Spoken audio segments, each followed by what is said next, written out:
Okay. Good afternoon, viewers. We are live now on Money Read Business and Finance Summit Facebook. You are welcome. You are welcome for joining us today. Today we are going to have an interesting conversation right here on Facebook, and then this conversation is I mean I'm too excited about this conversation. We have with us Mr. Joshua Mensah. He's an executive director for Young Investors Network Ghana and an advisory board member of Young Investors Society UK. And he does other things aside being an executive member and a member of the advisory board. So before we get straight into the conversation, as you all know, we normally start with a short interview with the speaker and then we move straight into his presentation. So this is how the presentation is going to go like. So Mr. Joshua, tell us about yourself and what you do. Oh, thank you, and what a great day. And let me take the opportunity to welcome all your viewers. As you said, my name is Joshua, and been in the financial industry for more than, I'm say like 12 years. I started working at the age of 22 years, working in one of the Ghana Uh, finance investment banking. And I think in Africa, data bank, I yeah. started from a very low level at data bank, but with the dint of hard work, I happened to be an operational manager officer at data bank brokerage, working for them for almost 10 years before I say, wow, God has Wow. given me some kind of something for the nation to spread financial literacy, to have a dream of having one of the biggest fund in Africa. And I said, let me go out with the help of God, we can achieve a very common purpose for mankind. Great, great, great. That's such an awesome dream and ambition right there. So we move on to our next question. We want to ask, how do you think financial institutions are promoting financial literacy? Maybe per your perspective, how well are they doing, or what do you think about this? Good question. As I said earlier on, I have a particular problem. I will always say that we have a lot of professional financial illiterates in Ghana. Okay, I happened to do my first degree at Central University, and I realized that with the issue of financial literacy is not being taught in schools. I happened to do my second master's at University of Ghana in development studies at the University of Ghana. Nobody takes the issue of financial literacy. Then I had to do another master's at KNUST, MSc Strategic Okay. Management Leadership. Nobody take through us on financial literacy. So the issue of financial illiteracy in Africa, Ghana precisely, is so huge. But most of the financial institutions are not really investing in there. They are thinking about how they can make money from the consumers of their products, rather, but they're not thinking about the education aspect of it. Why would someone come and buy my product? What will make someone get informed decision to buy a product like yours? So I think we have a lot of challenge in the industry. And if you look at what happened recently with the financial cleanup, one of the cause of issues that happen in the industry is the issue of financial literacy, because people are not well informed. We have a lot of financially illiterate in Ghana. That's why someone can come and lie them and say that I can give you this particular rates. So as I say, we have a lot of issues in the industry, which I think Bank of Ghana, the Securities and Exchange Commission, National Insurance Commission, will be able to tackle it and solve the issue of financial illiteracy in Ghana. Okay, I think that's rightly said. That's rightly said. The regulatory body should come on and then try to champion financial literacy so that they can be able to consume their product and consume with information and understanding. Now, Joshua, identifying these problems, or let me say issues with our system in Africa, in Ghana, what are some of the suggestions you are going to make to them in case somebody who works with any of the regulatory bodies, or let me say this video travels as long as it goes to a regulatory body? What are some of the suggestions you give them? Well, I think that's a very good question, Benjamin. One thing I will always tell, no, I'm a champion of financial literacy. I've been in it for a long time. I've organized a lot of financial literacy. I've partnered the Security Research Commission. They are doing very well. SEC is doing great job. We've done a lot of stuff. But Ben, you are doing a great job. You are doing a lot of advocacy for the financial literacy fraternity. So I think they should really come on board and support you, support the ready cause, what you are doing, so that we Thank can you. educate the people, we can educate the public, we can get them. Because, for example, we have what we call the Alliance for Financial Literacy Organizations, which we decided to put all the financial literacy organizations together, like yours. So we can come together Okay. and get SEC, get Bank of Ghana, get National Insurance Commission to come on board and support individual people like you. You are doing a very great job, fantastic work. Because financial literacy is not being taught in school.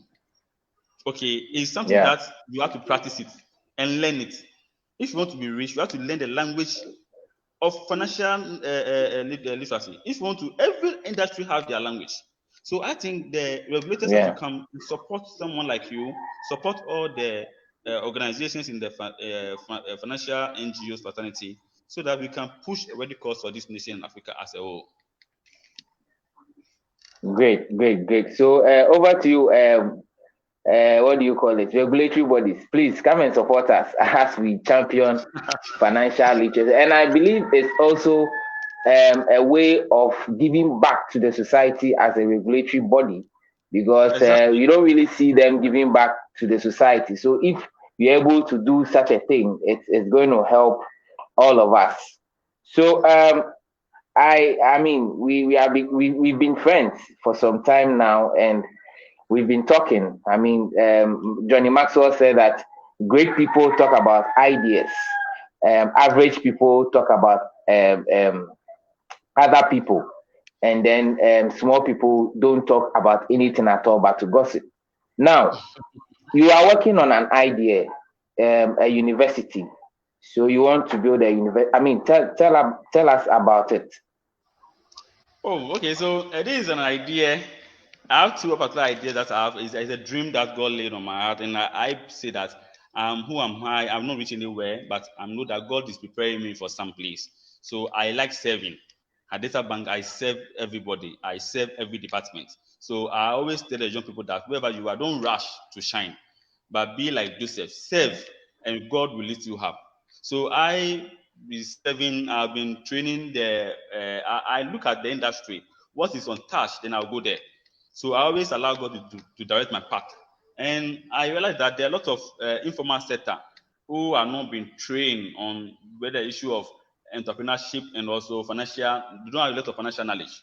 So this informal sector people, I decided to bring them together to have a school called the Africa Entrepreneurship School, formerly Institute of Entrepreneurship and Small Business Development.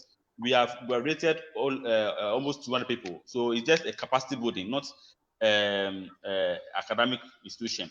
So we just do capacity building programs, and we train a lot of them. Some of them through this program, they were able to really start their own business, do their own bookkeeping, formalize their own business. And I said, wow, this idea can turn into what I call a university for the entrepreneurs, because there's none like that in Ghana. So why can't I start small and dream big, but I'll start small, so that I can build a university for all entrepreneurs in Ghana precisely. But the fantastic dream that I also have, which I told you about it, is the Safe City a Day Challenge. And it's going on very well to the glory of God. We wanted to have the biggest investment fund. I know as I'm saying because of where you are, but I know everything is doable. So the biggest investment Yeah. fund for the young people in Ghana. Okay, precisely. So it's called the Safe City Fund.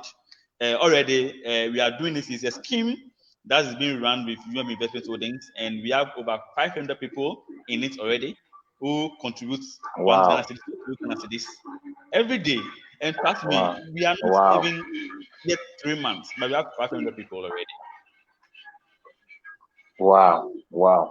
Joshua, that's very great. That's very great. It's a very huge job you are doing there, and we pray for more grace for you to continue right in there because we need it. It's something that we should all have and experience the blessing of it. Now, the last question will be about your book. Okay. You told me the other day that you were writing a book.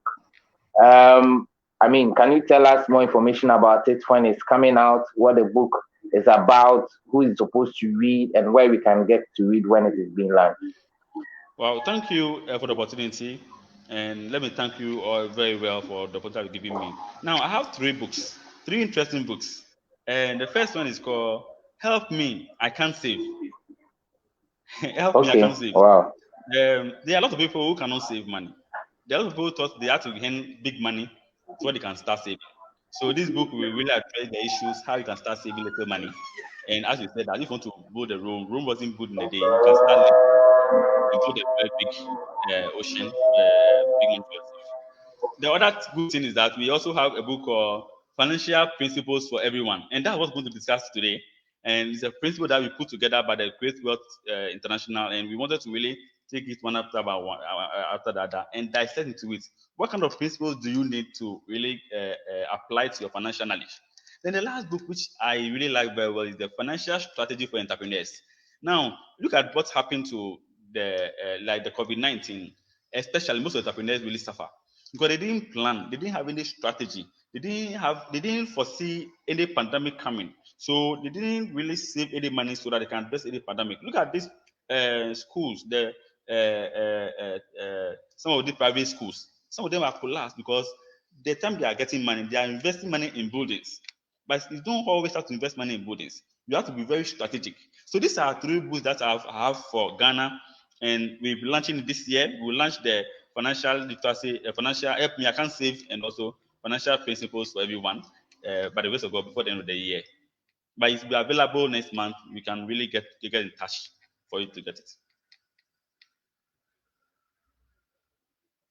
I can hear you.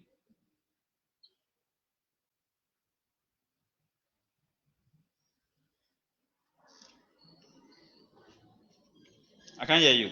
Hello, Joshua, can you hear me? I can hear you now. Yeah, Yes. so I'm saying that so after next month you have about 4 books to your credit, right?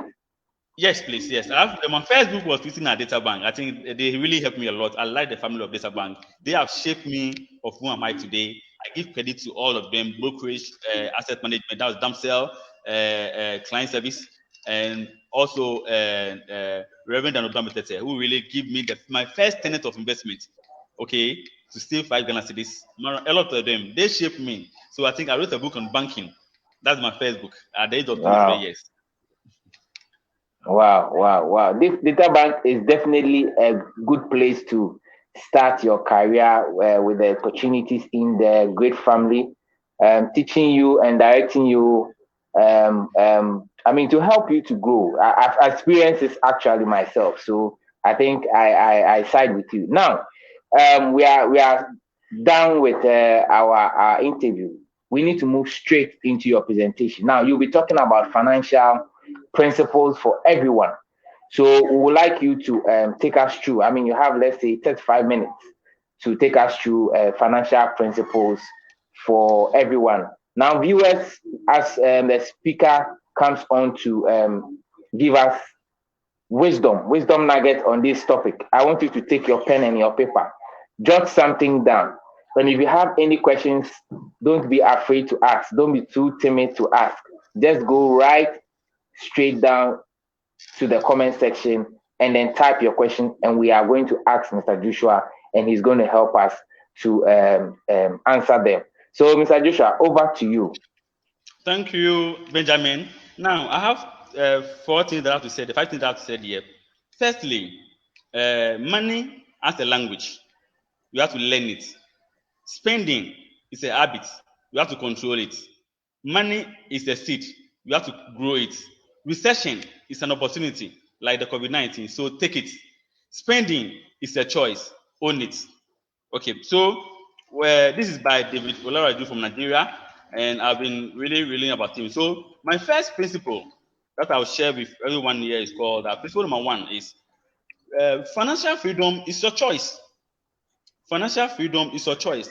Financial freedom is available to all those who learn about it and work for it. This is what Robert Kiyosaki, one of my mentors, says. So financial freedom mm, is a do it yourself project. Nobody will create wealth for you. Yes, some people inherit money. Some people also win lottery. Some people even receive bonuses, windfall bonuses. But however, money is something you have to earn for yourself, and financial freedom is something that you choose and figure out to make it happen. So financial freedom is something that you have to really make sure. If you want to be free from debt, you have to make sure that financial freedom is your choice. Now that's the principle number one. Let's go to principle number two. I like this principle very well. This principle says that make money more than you spend and spend less money than you make. Let's do it again. Make money more than you spend and spend less money than you make. Now, making more money than you spend is an invitation to think about it and you figure out how you make more money than you spend. And this is a method that, for example, there's something called practicing law. The practicing law says that your current income or your current expenses will rise to meet your income. So this is where you have to understand how to so making more money than you spend and spend less money than you make. I know some people, one of my colleagues who was sending 1,000 Ghana cedis. After they increased the money to 2,000 cedis, he started spending almost 1,002. So this person is not really obeying this particular principle. Okay, so that's second principle. And the second principle we say that spending less money than you make. On the other hand, teach the principle of never spending, regardless of how much you are earning or making. So I really like this principle very well. And this one to the young people. Another principle that I also like very well is called it is better to tell your money where to go than to ask where it went. Let me take it again. It is better to tell your money where to go than to ask where it went. Let me take it again. It is better to tell your money where to go than to ask where it went. If you don't keep track of your stuff, it tends to get lost. Principle. Keys are like that. Time is like that. Money is like that. So pay attention to your pursuits. Do a budget and follow it. Get a feel for where your money is going. And only then you can actively turn it more and for now or later. Now, let's go to another principle. Principle number 12. This is what I like very well. Save early and save often. Save early and save often. So I take opportunity to invite other people to join our Save City Day challenge. You know, in this principle, you need to teach yourself how to acquire money. And you must teach yourself how to keep it and let the money work for you. And this is the principle you have to start saving. You know, Warren Buffett says that he started saving at the age of 11 years. Even he was late. Look at Ghana. Look at the young people. The number of people who don't have even bank accounts are more. If it's not MTN, Vodafone, and the telecos who introduced the issue of financial inclusion through the mobile money, like we have a lot of people who are on bank. So these people are really help. But notwithstanding, there are people who are not even investing. The number of people who don't even have investment accounts are more in Ghana. So you have to start saving early. And before you retire at the age of 45 years, if you start saving 1 Ghana cedi, 2 Ghana cedi, 3 Ghana cedis daily, trust me, you can make a lot of money. You can overcome any unforeseen contingencies. Now let's go to another principle.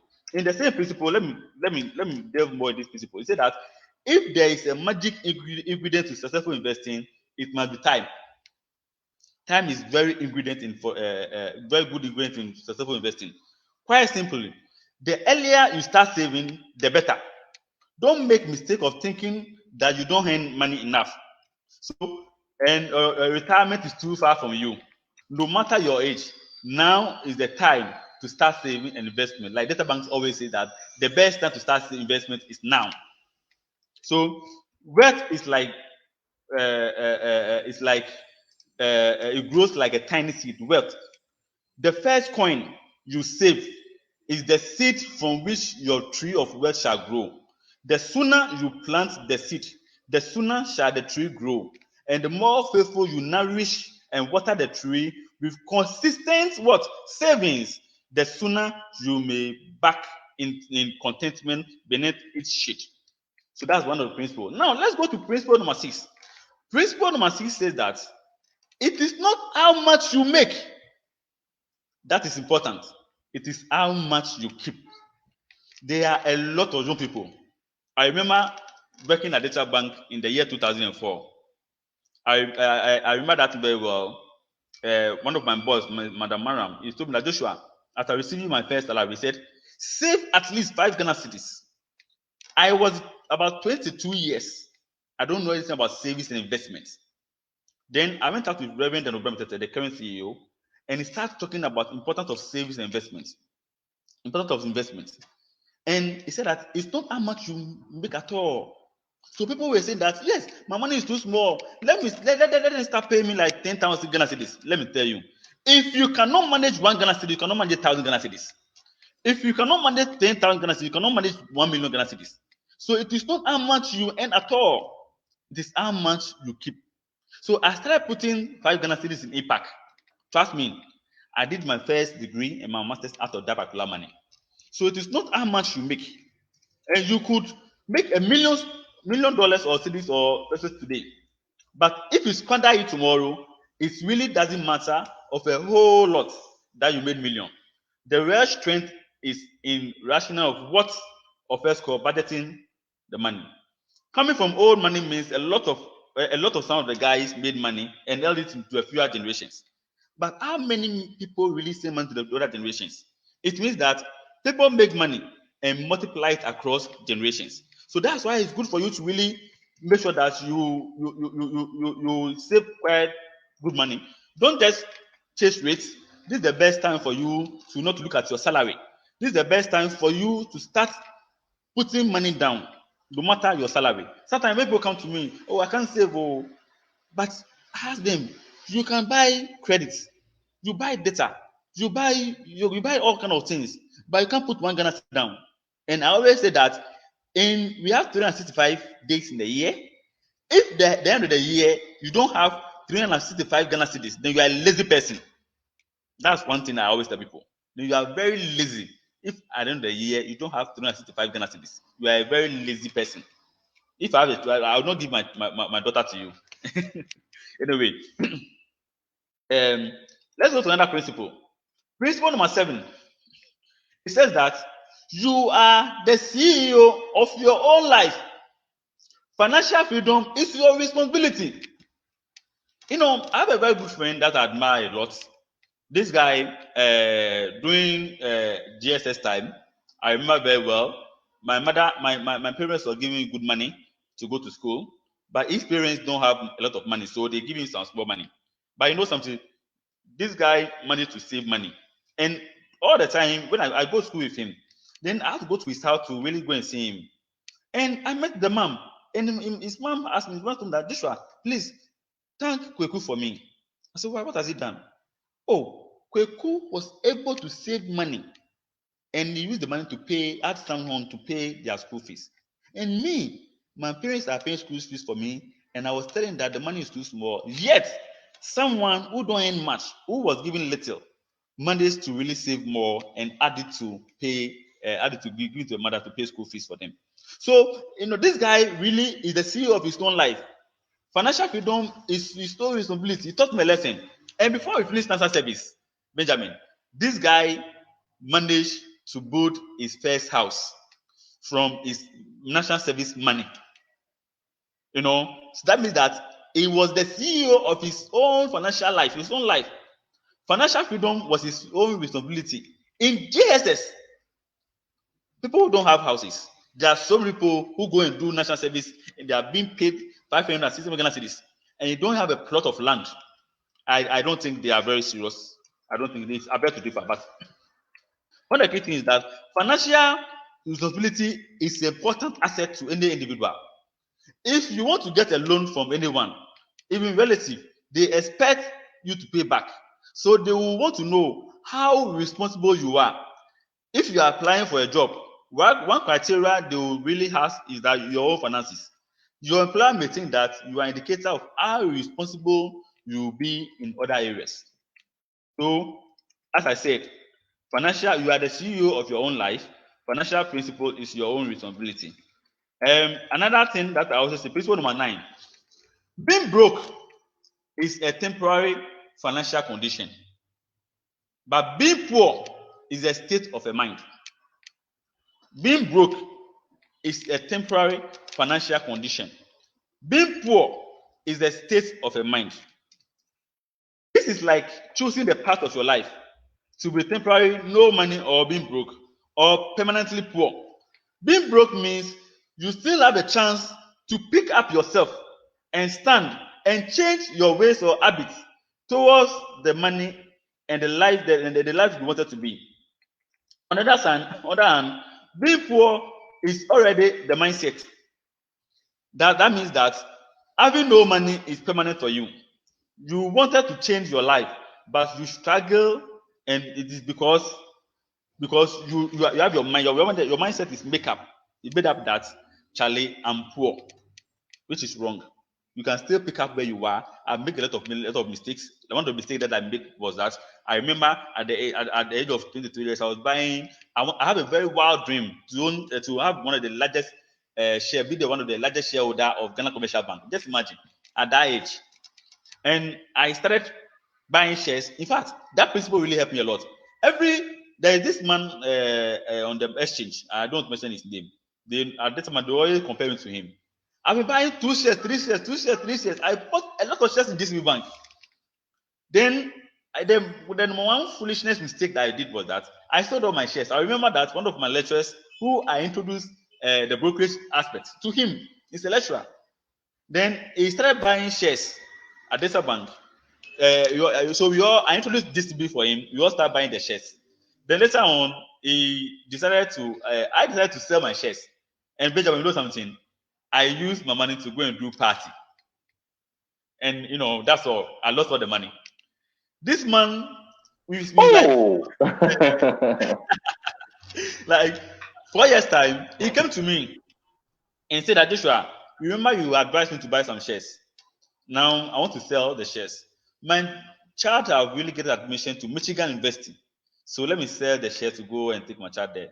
And in selling the shares, the man have 10,000 shares.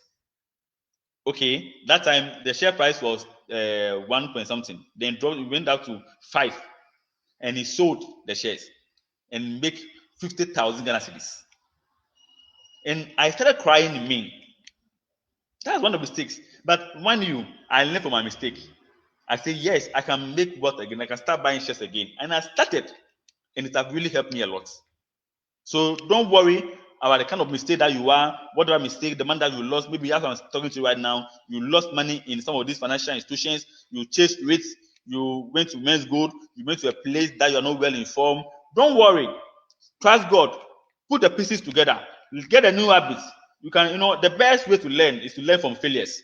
There's something called that OPF, other people's failures. Learn from them and you move on. Now, let's go to another principle. Principle number 10. To be financially successful, you have to learn the language of money.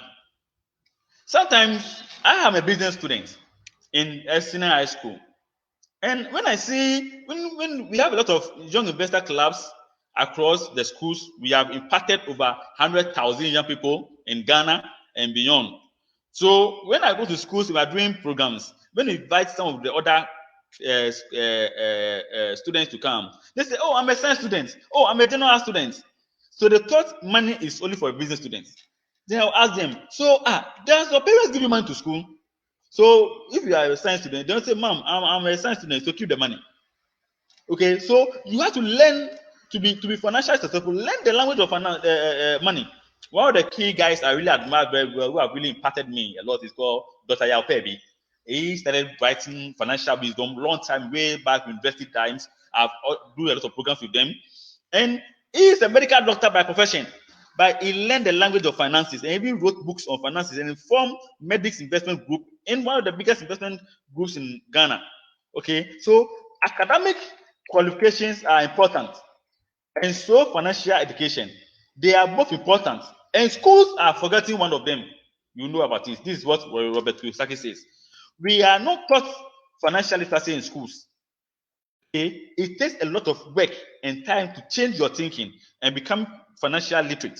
So financial literacy is widely recognized as an important life skill that needs to be taught and practiced at early age. So learn the language of finance. You have to learn. You have to read. You have to read books. We have people like Mr. Paul Kofi Mante is one of our good friends. I remember those times we have done a lot of programs with him. I've created a lot of platforms for him to speak.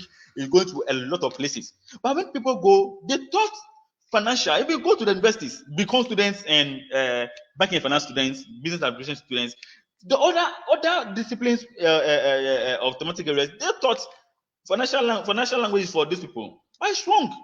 You need to learn how to manage money. One key thing to also say, one principle that I'll share with you is that make money grow by putting it to work for you.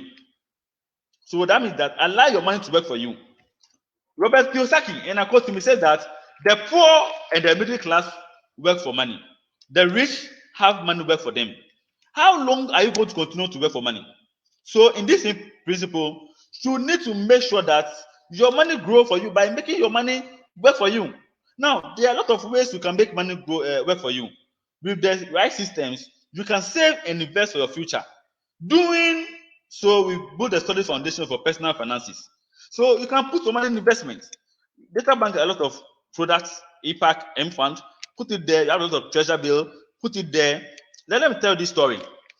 Yeah, this person who came to me at data bank those times, and he said that he has a lady, she has 50,000 Ghana cedis. She wanted to build her own house, and she was willing to the discount bill, that's the money.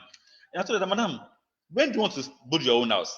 And I said, 3 years' time. I said, Madam, there's something called other people's money. So you have to allow your money to work for you. So do you have a plot of land? Say, yes, I have a plot of land at this Legon. Okay, madam, give yourself these 3 years. Leave your money there. Every 3 months, come and take the interest of the money. And this woman obey, and she started. Every 3 months, no, those times that treasury bill rates were high, okay, she gets close to 6,000 Ghana cedis, and she put that money into the land.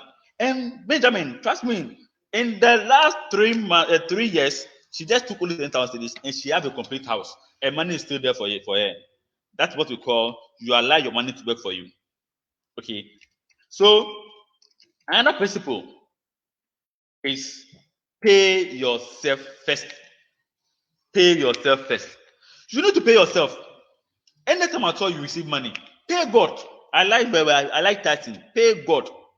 Pay tithes or tithe 10%. It depends on how you see it, but pay God and also pay yourself. If you start paying, I tell people that, like for example, some of the entrepreneurs who have lost their business or that thing. I said, if you put 10 Ghana cedis or 10% of your income every month in the last 10 years, you will never be poor. Let me tell you, Benjamin, we are in this position people want to get money quickly. But it is difficult to make 100,000 Ghana cedis in Ghana. It's very difficult. And my research has showed that the people who have 10 or 100,000 cedis to 100,000 cedis are few. They are few. But from 100,000 cedis to 1 million is easy. So the habit that you're going to learn in making 100,000 Ghana cedis, your first 100,000 Ghana cedis, is far more important than you making your first 1 million Ghana cedis. So learn the good habits and make first your first 100,000 Ghana cedis. Then it is easy to make your first 1 million Ghana cedis. Now, my last principle, which I will share, okay, even though this particular principle is very, very important, pay yourself first. It is very difficult. Pay yourself first is very simple thought, but it can be quite difficult to apply first. But just start this month. If you have not pay yourself first. You can join the Save CD a Day challenge. You can pay 1 Ghana cedis every day, or you can even go to data bank and start paying yourself. Pay ask of some of the investment advisors like Benjamin yourself for them to really for you to give them good advice in where how they can start investment. Now, one of this is my very last principle. Because of time, I have a lot of principle, but I can get all this in from my book. This is my favorite principle of all. I call it the power of leverage. And there's something called OPM. OPM means that other people's money. So use other people's money to make what? By allowing your money to work for you. There is something also called OPK. OPK means that other people's knowledge. That means that Benjamin, you have a book, Joshua have a book, Albert Pussy have a book. This program is very powerful. We are sharing our knowledge. We have people from other countries who have watched. So all the things that you are learning here, you have to apply. I always say that knowledge is not powerful, but the application of knowledge makes it powerful. So other people's knowledge, learn from them. I read a lot. I read from Robert Kiyosaki. I read from a lot of every thematic area. Okay, so look at other people's knowledge. And as Solomon says that in the book of Ecclesiastes chapter 1 verse 9, he said that there's nothing new under the sun. Everything has been done already. So if you want to make it, if you want to get more money, learn from other people. Every invention has been done already. It's just repackaging. So other people's knowledge is very, very important. Then there's something called OPW. OPWW. OPWW means that other people's wisdom and other people's works. So Solomon has a lot of great wisdom. People have written, Matthew have written a lot of books. You can get some of the books. I have books. Ben, you have books. You can get their wisdom and learn from it. You can if you want to really be best in your field, be a very great finance professional personality, you can learn from other people's works. You can learn from the CEO of Data Bank, Mensah. You can learn from the current CEO of Barclays Bank. You can learn from a lot of people. That's what we want to call mentorship, so that you can learn from such people. Now, there is something called OPS. OPS means that other people's success. Other people's success means that people have made it. For example, Mark Zuckerberg is one of the richest guys on earth. Is successful. If you want to learn from him, you can read about him. Dangote have done very well. You can read from him. We have a lot of people who have make it in Ghana. Read from them. Look at how they make it. Other people's success is very, very important. It's good to read from the industry that you want to grow than reading from any other way. So learn from your industry. Learn from them. Read people bloggers, how they make it. Then there's something called OPF, other people failures. Like for example, I want to listen to the people who fail in the banking industry. I didn't see them to be failures. As an entrepreneur, they will not fail. Okay, but you have to learn from their mistakes. That's why we have what we call OPF, learn from other people's failures, so that you will not repeat the kind of mistakes that they did. So this is the principle that I've given you. These are the things that I said, and I quote again. The knowledge itself is not powerful. The application of knowledge is what is powerful. So in order to be financially sound, financially literate, learn these principles, apply it, and start saving little by little. For example, if you look at the biggest river on earth, it's called the not the Everest, sorry, it's called the Amazon River. Sorry, Amazon River. Amazon River just started by a drop of water of an ocean and became biggest river. The same thing applies to your finances. No matter how much you earn, you can start putting one city down, two cities down, and that's your small money can become like Amazon River. It become big. Okay, don't worry if you start little, but the end is just by the means. Thank you. Wow, thank you so much, Mr. Joshua Mensah. That was so powerful.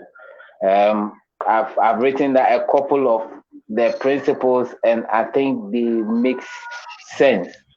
It's amazing. These principles are easy to understand, and they are simple principles. But if you don't take care, you will be not you cannot be able to. Use them. So I think we want to say thank you so much for these wisdom of nuggets. And so, viewers, you are watching us live from Money Read Business and Finance Summit Facebook. We are with Joshua Mensah, executive member of Young Investors Network Ghana, and then member of Young Investors Society UK. So if you have your questions, just go right down there on the comment section and then type in your question. Now, Mr. Joshua, I have a question for you. Maybe our audience are watching. Somebody might want to ask, but I also want to ask personally. Um, so practically, somebody earning, let's say 1,000 Ghana cedis, how can that person save? Because you have a book on help me, I can't see. So maybe with wisdom from that book, you can help such a person to start saving with this small amount of money or salary. Yeah, thank you. I think this is one of the best questions I've really had. And thank you, Benjamin, for this a very good question. And I'm sure that your question will answer a lot of people who have that kind of mind. Now, saving is not a race.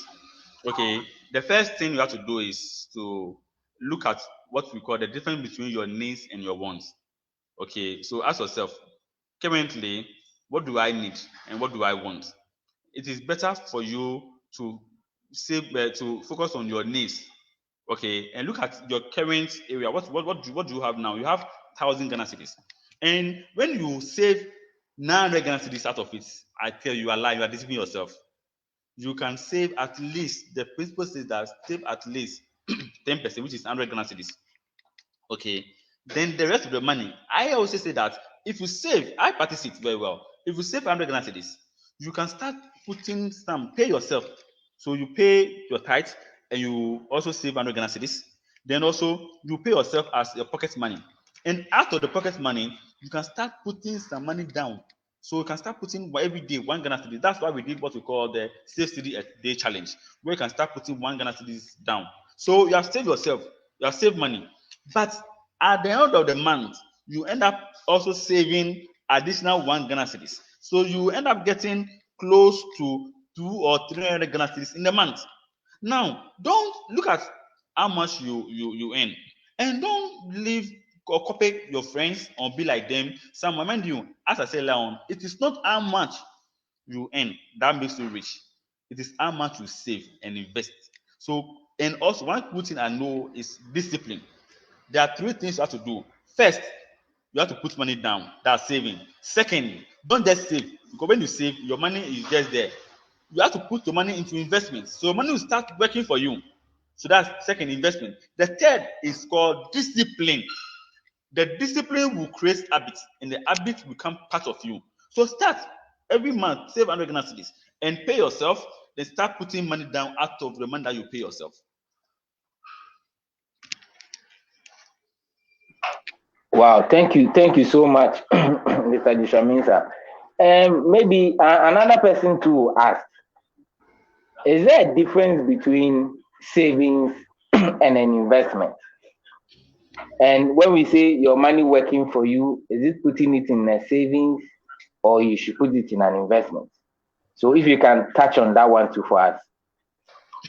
Oh, okay, that's also a good question. Now, if we said savings, okay, savings is you are just putting money under it. I know some people when they save money in the bank or they put money under their pillow, every month they look at it whether the money is there. So these are savings, or put money in the money box. These are savings, and it's good to save. I like savings very well, but you can't also put all your money in the bank. For example, if you put money in the bank, which is savings, you'll be charged.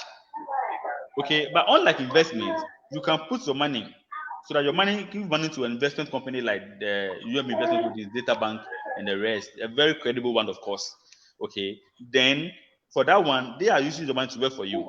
So that one is in investment, your money is rather working for you. And mind you, every investment has risk. But savings there is free. But one of the good investment that you can do is the treasure bill investment, which is very risk free. It's investment, but risk free. So every investment comes with a risk. And as I said, they are the risk, they are the returns. But don't chase rates too much. Like people were chasing men's good and the rest, and look at where they end and what they're feeling. So in savings, you put money down, okay, and where your bank will be taking money. And in investments, You give money to an investment company who will use your money to work for you and pay you interest on it. So you have different forms of investment. You can buy shares, and buying shares, you can get what we call dividends. You can also what we call get capital gains. Okay, you can also buy treasure bill where you can get interest on it. You can buy bonds, okay, and others. These are all investments. Wow, good, good. That's so powerful. And maybe the last question somebody is also asking is, what do you have to tell businessmen, or let me say entrepreneurs, who are doing business, and buying and selling kind of business gives higher profits or higher returns than putting it in a financial instrument? Most of the time you meet them and you say, oh, just invest a little of it, and then they'll be complaining because the interest is not high. What do you have to say to them? What is the advice you are going to give to them? Okay, I've experienced a lot of people who ask me that question. But there's an example of someone who is into business, and I know one guy who is into business in Abosokan, but he have a lot of shares in the capital market in Ghana. Okay, so my point is, you can start business, but let me tell you, business is also investment. So it's also risk. You can lose everything. Look at what's happening. The people who really do a lot of businesses during the lockdown, what happened? It's been researched that more than 42,000 people lost their jobs only in the lockdown. 2 weeks lockdown. Mhm. Okay, so your business is risky. If you put all your money in your business without investing some, trust me, you are really helping yourself because uh, anything can happen. Look at example like the pandemic COVID-19. Look at the way business people are suffering. In COVID-19, there are two people. We have winners and gainers. We have people who win. They win because they prepare, they plan, they save money, they invest money. And we have people who say, I'm doing business. I'm like, okay, let me do business. They put all their money back into a business and they never even invest some and they lost everything. For example, you bring money, bring goods from outside and invest into your business. Now things are not coming. Borders are shut. What will you do? But if you have money in investment, you can rely on it. For example, let me give one good example. These teachers or these preparators who own private schools, some of them were charging 10 Ghana cedis as food money, okay, a day. And 10 Ghana times 20 days that's 2,000 Ghana cedis. 2,000 Ghana cedis. So sorry, 10,000 times, let's say they have, let's say 100 students. So they are getting 2,000 Ghana cedis a day. 2,000 Ghana cedis a day times 20, that's 40,000 Ghana cedis a month. And they don't even use all. How should these people be complaining that they don't have money? They are into business, but because lack of proper planning, if they have put some of the money into investment like just treasure bill, and trust me, they will not be chasing the NBSSI for money to put part into their businesses because they have treasure bill there who can the money can generate a lot of money for them back again. Okay, so you have to do business, but take part of the business money and invest it continuously. Do it for a long time so that when there's a pandemic like this, you stand strong. You'll be a winner in every pandemic. That's what investment does for you. That's why you have to invest in a very credible institution so that when there's any pandemic, you can stand strong. Wow, that's so profound. That's so profound. Thank you, Mr. Joshua, for your time and then your knowledge you have shared with our audience. So now, audience, this is where we bring an end to our August webinar. This was our third anniversary that we celebrated. Wanted to still push financial literacy. We want to let others know about it. So if you were able to join us in this last section, I want to say thank you for joining us. And then I pray that you have listened to some of the principles and the teachings that have come on this platform, and you are going to use it, and your life will be transformed. We want to say that invite friends, like the page, because from now we are surging on and we are moving on to another level where we are going to bring in more and good content that is going to affect your life and is going to change your financial life in a whole. And we are also going to bring other business magnates on this platform to share with us the kind of business they've done, how they've been able to start, and all that. So thank you so much for joining, Joshua. Maybe you have some last words to give us. Okay, so as I said that, thank you very much, Benjamin, for the opportunity. You are doing a very great job. I think we call on a lot of financial institutions to support you to push this agenda. But for our audience, I always focus on if you look at the principles, okay, the principles that we share with them, they should apply it. If they have money, they should work for money. But it means work for money for a long time to allow their money to work for them, but not just investing, but by not just saving, by investing. So they should move from savings to investment by practicing discipline in their investment, which will create a habit of saving to become a culture for them. Thank you, everyone. Wow. So Joshua, if somebody wants to see you, or if somebody wants to get in contact with you, how can that person? Maybe you want to drop your email, your Facebook handle, or your Instagram, LinkedIn, or your contact. Okay, so when you can call my number, you can call me at any time if you want a copy of our books. We are there to also give you. We have what we call the we have also Young Investors Network. You can also go to our page if you like. You can learn a lot of nuggets of financial literacy. Young Investors Network. We also have the Save CD a Day Challenge. You can join the challenge and start saving small, small. Not just saving, but your money is being invested for you. You can also reach us on the Facebook on my link in Joshua Mensah, and you can call us on 02421778867, and my mail is joshbuffett@yahoo.com. Thank you. Thank you so much, Josh Buffett at yahoo.com. If you want to send him a message, that is the email to send your message. And any help that you need, any soft skills training you need, any business training you need, you can contact Mr. Joshua Mensah for such training. So we thank you all, our audience, and want to say that keep in touch and then watch the Money Read and Business Finance page for more good content and more other course training. So thank you so much and have a very good evening. Bye bye. Thank you. Bye.